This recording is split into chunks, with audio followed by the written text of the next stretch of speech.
All right, so in the first part of this second promotional video for flexibly periodized autoregulatory systems, I went over the function of the different sections that you'll commonly find in a scientific research paper, and then I kind of guided you through how I personally navigate those sections when I'm reading a scientific research paper in order to extract the data and information in the most efficient and effective manner possible, and then render some hopefully objective interpretations and conclusions on that data that are, again, hopefully free of subjective biases.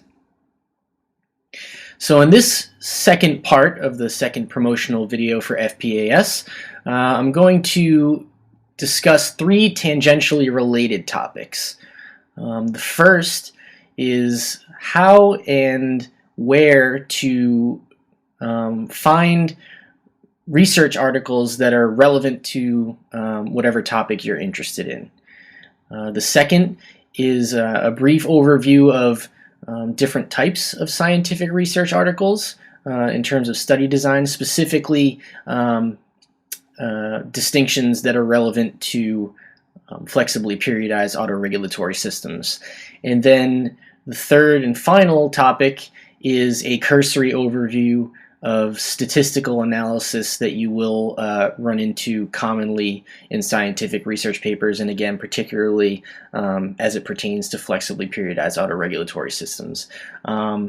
Each of these topics is not going to be a comprehensive review of the nuances and ins and outs, but that would take a whole nother video on its own for each of those, and I'm sure you don't want to hear me go on forever and ever. So it's just going to be a cursory introduction for each of them, and I'm just going to give you the main points and takeaways for each that they're going to need. One, to get the most out of flexibly periodized autoregulatory systems and understand some of the references and language within the book, but also to help you in terms of incorporating scientific research into your own practice, whatever that may be. So the first topic is actually finding relevant research papers in the first place. Some people, once the book comes out, will look at the high volume of references in flexibly periodized autoregulatory systems and probably think, how the heck do you find so many studies on a specific topic? And actually, it's pretty easy, but you just have to know where and how to look. So there are two places that I usually start. One is PubMed, which we're actually looking at right now. This is the homepage for PubMed. PubMed is a government-run website. It is directly run by this organization or agency here, NCBI, which is an offshoot of the NIH, National Institutes of Health. So that's one, and then Google Scholar is actually the other site that I use, which is essentially a subsection or subfunction of Google. And both of these are essentially search engines that are designed specifically to parse through really vast amounts of scientific literature in order to find studies that are relevant to whatever prompt you might enter. So you can really think of them as a Google specifically for scientific research. There are certainly other similar tools that you can use. These aren't, again, this is just a cursory introduction. This isn't an overview of all of the tools that are out there available to you. Some of those might include databases. JSTOR comes to mind. If you're a member of an academic institution, you can use your university's library, whether it be the website or the actual physical library itself. They typically have access to a wealth of scientific research papers.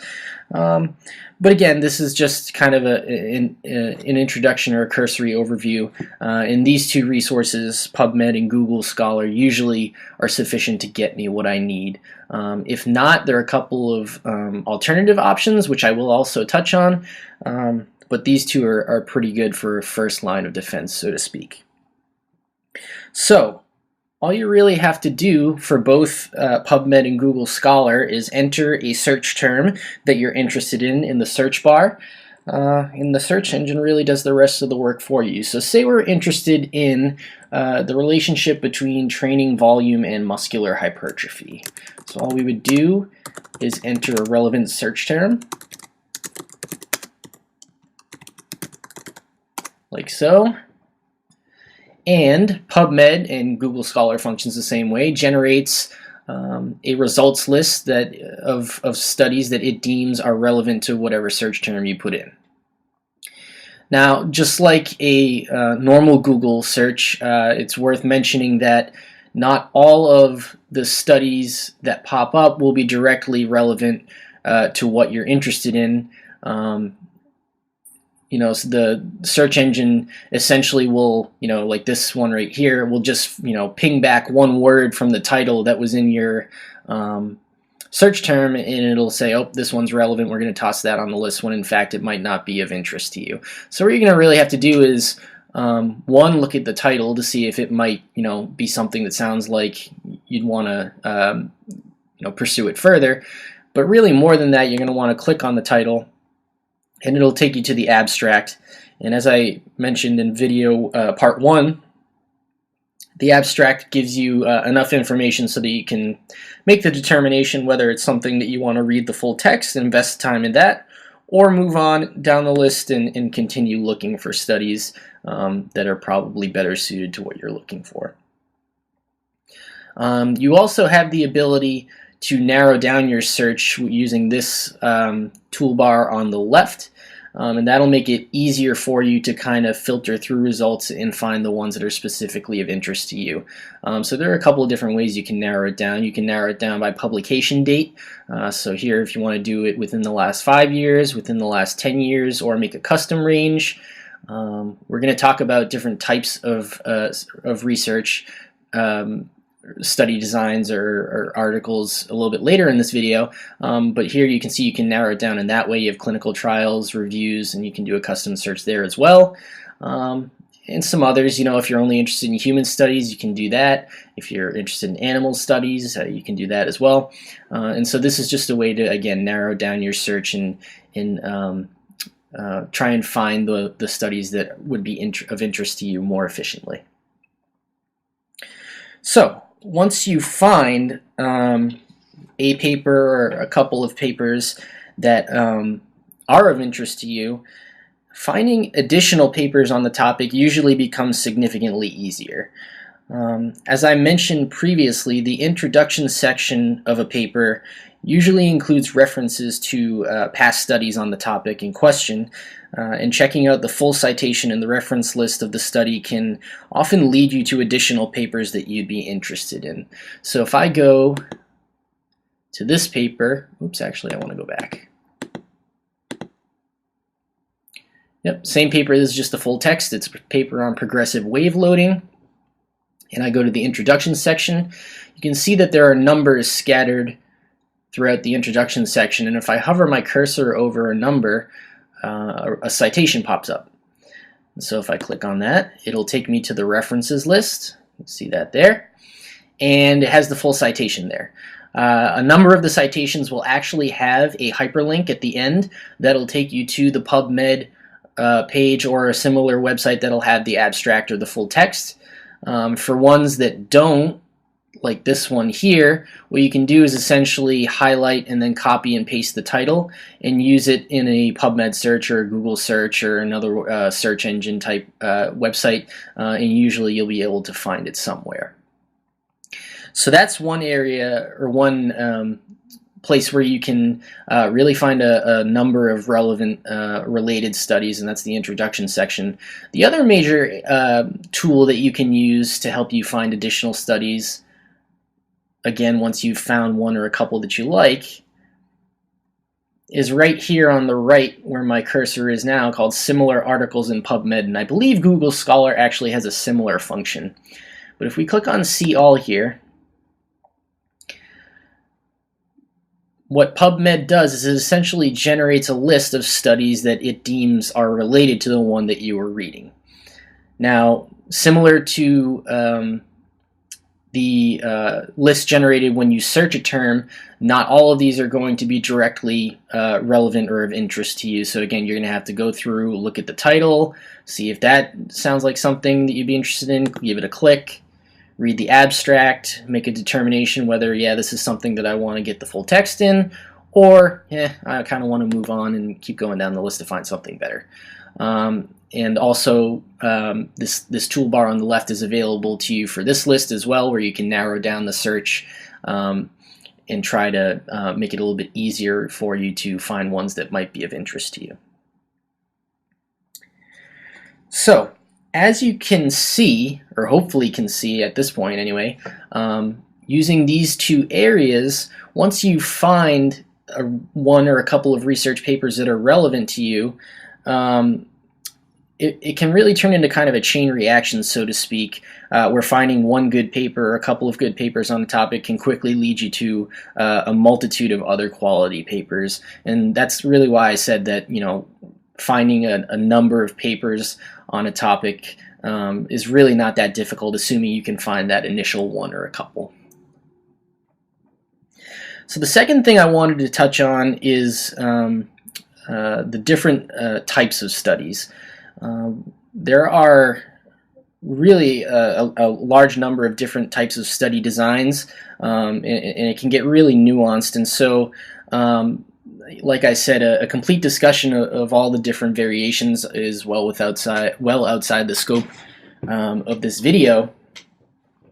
But I did want to highlight one that is particularly relevant to flexibly periodized autoregulatory systems, and that's the distinction between experimental studies and reviews. Experimental studies typically feature a single or a couple of related experiments where some variables are controlled and others are manipulated, and the goal is to determine whether relationships between certain variables exist and really thereby answer a specific question. So an example of that would be this study right here, where the researchers carried out an experiment. We had a number of subjects. They were divided into groups. They were subjected to different conditions. Variables were measured, and essentially conclusions and interpretations of the data generated were drawn. All right, so an experiment was actually conducted. This is an example of an experimental study. Reviews, on the other hand, can really be thought of as studies of studies. And what I mean by that is they're essentially a collection of studies on the same topic where the authors analyze the data and draw conclusions on the body of literature as a whole. So an example of that would be this study right here.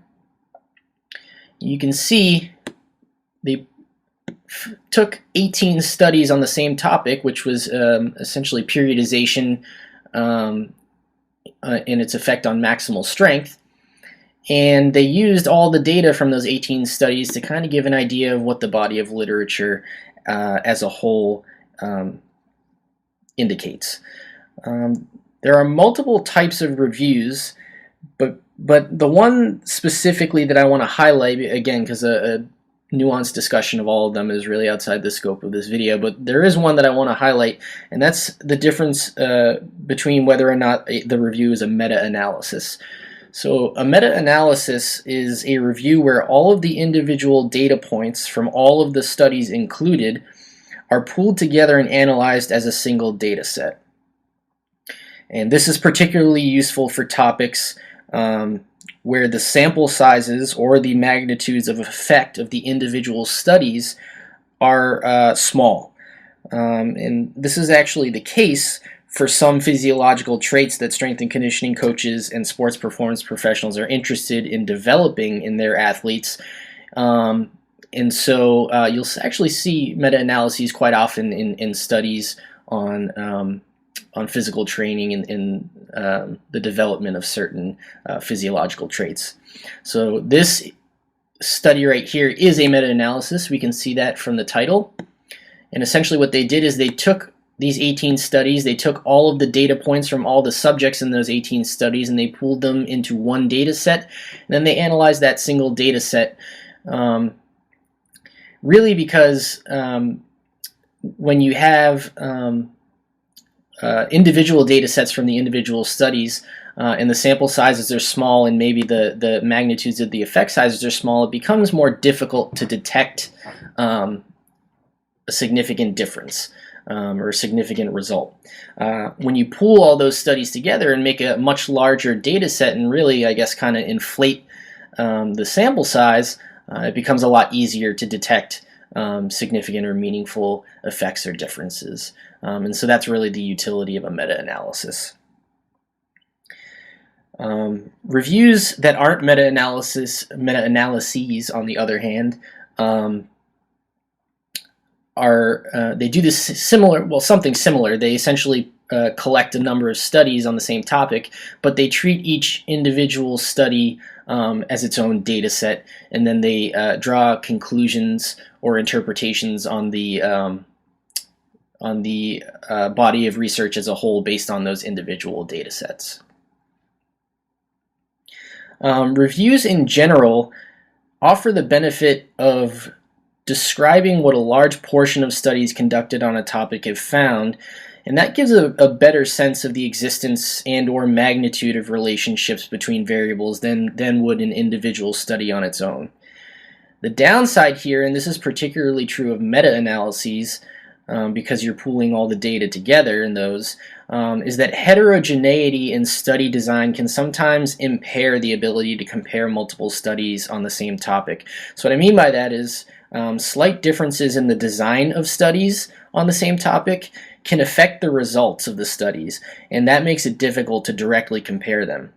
So this is particularly true of studies examining physical training or the development of physiological traits, just because there's such a large number of variables that need to be controlled for. And so if you have, so let's go back to this study, for example. If we were looking at studies that examined how periodization affects maximal strength, and some studies controlled for training volume and others didn't control for training volume, well, despite the fact that they looked at the same thing, and that's periodization's effect on maximal strength, they didn't do it in the same way, and so comparing those results directly is kind of problematic. Now, typically, reviews and meta-analyses will try to correct for these things and only include studies that meet a certain set of criteria. You can see they have a criteria list here. But again, just because of the sheer number of variables that need to be controlled for, it can be hard to do. So that's one potential downside of reviews, and specifically, well, especially meta-analyses. So that covers really the discussion on different types of studies, and you will see really all three of these different types of studies in FPAS, and that's meta-analyses, reviews that aren't meta-analyses, and experimental studies, individual studies on their own. So you'll see a healthy dose of each, and we just wanted you to be familiar with each of those before you kind of delve into the book, so you have an idea of what you're reading, so to speak. The last thing that I briefly want to touch on is statistical analysis. And again, while a comprehensive discussion of statistical analysis in research is well beyond the scope of this video and the book, really, there are a few things that you should be aware of that are touched upon in flexibly periodized autoregulatory systems. The first of these is the use of what are called p-values. And p-values are the core component of what's called null hypothesis significance testing. So essentially, a p-value represents a probability or a likelihood, if you will, of observing an effect or a trend in the data, assuming that the null hypothesis is true. And the null hypothesis is the assumption that there is no difference between whatever groups are being studied. For example, a control group and an experimental group. Now, this is getting kind of convoluted and technical, and so I'm not going to delve into the ins and outs of p-values beyond that.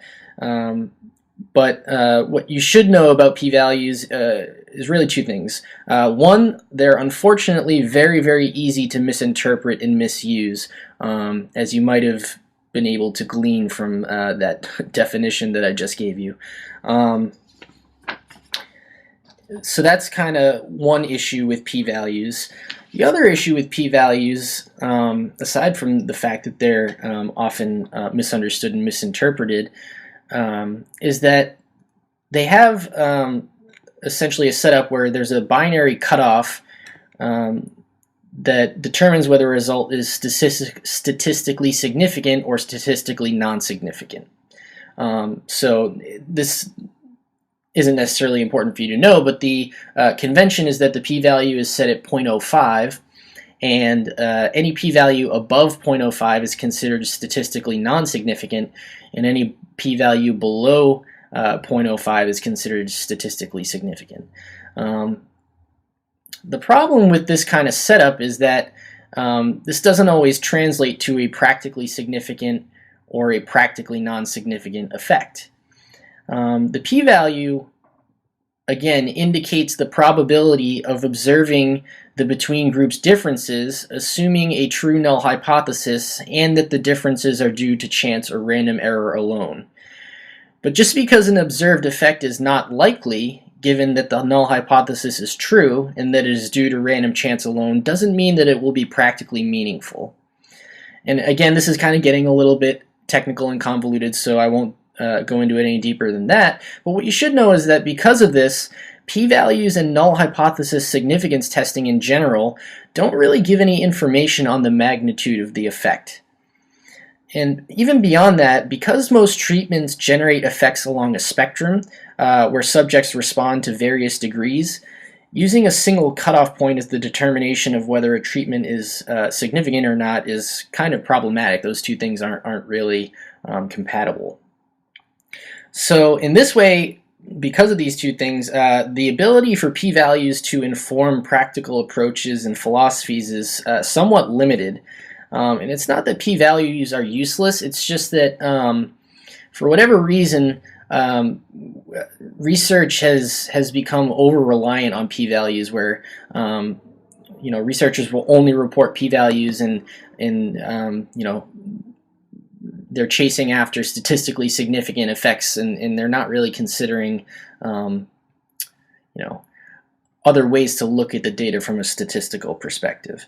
So it's really important, and the main takeaway that I want you to get from this is that you should be wary of papers that only report p-values and make practical recommendations based on whether the observed difference was statistically significant or not. So just be aware of that, that could be problematic, and if you're interested in why or the ins and outs of the issues or potential issues with p-values, I'd highly recommend taking some sort of statistics course or primer, or doing some reading on the topic.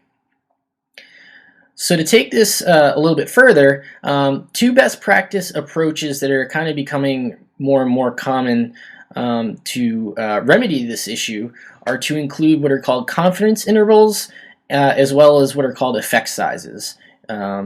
Confidence intervals are, to put it in a probably oversimplified way, they're ranges of differences between groups that contain the true difference at a given confidence level, assuming all assumptions of whatever model is being used to compute the interval are correct. And again, maybe that's probably, that's, in terms of a statistical definition, it's relatively simple. In terms of just a layperson's definition, it's rather kind of complicated and hard to understand. Another way to put it, and I don't know if this is any easier to understand, is that at a confidence level of 95%, so that would be called a 95% confidence interval, it means that if 95% confidence intervals were constructed for a number of studies from the same population in the same exact manner, the true difference between groups would fall within the confidence interval in 95% of those studies. And again, that now that I kind of read it out loud, it's probably not as helpful as I would have liked it to be, but essentially what you need to understand is that unlike p-values, confidence intervals give an indication of the magnitude of the effect size. And again, like I said, what p-values do is essentially they based on an arbitrary significance level, they tell you whether a result was statistically significant or not, and they don't give you any indication of what the magnitude of the effect size was, whereas confidence intervals do. And so they kind of fill in a particularly important piece of the statistical analysis. Confidence intervals, really like any form of statistical analysis, also has its drawbacks. Chief among those would be that while they offer an indication of the magnitude of the effect size, it's only a range of possibility, and that's kind of inherent in the name interval. In order to derive a truer measure of the differences between groups, calculating an effect size is necessary. And an effect size thus gives really an estimate of the true effect size. In order to make this estimate a little bit more precise, confidence intervals can actually be applied to the estimated effect size, and that reduces the degree of error inherent, or it doesn't reduce it, it quantifies the degree of error inherent in the measurement. There are multiple different types of effect sizes, and again, a complete discussion of all of these is outside the scope of the video, but the main takeaway here should be that reporting of effect sizes and confidence intervals really provides the reader of the study with a greater degree and a higher quality of information with which to draw conclusions about the practical relevance or applicability of the findings, more so than just reporting p-values alone. And so you should always be aware of what types of statistical analysis the authors of a study choose to use, as well as the potential limitations of those types of statistical analysis. Alright guys, so I hope you enjoyed this discussion. If you have any questions, comments, concerns, or feedback, we would absolutely love to hear it. So be sure to leave that in the comments, and we will do our best to respond as promptly as possible. As I mentioned earlier, we will be doing more of these videos and other forms of promotional material as we approach the official release date of the book. So be sure to like and follow our social media accounts so that you don't miss any of it. Again, the information for those accounts, the usernames and the handles, are listed in the description of this video, so be sure to check those out if you haven't done so already. Thanks, guys.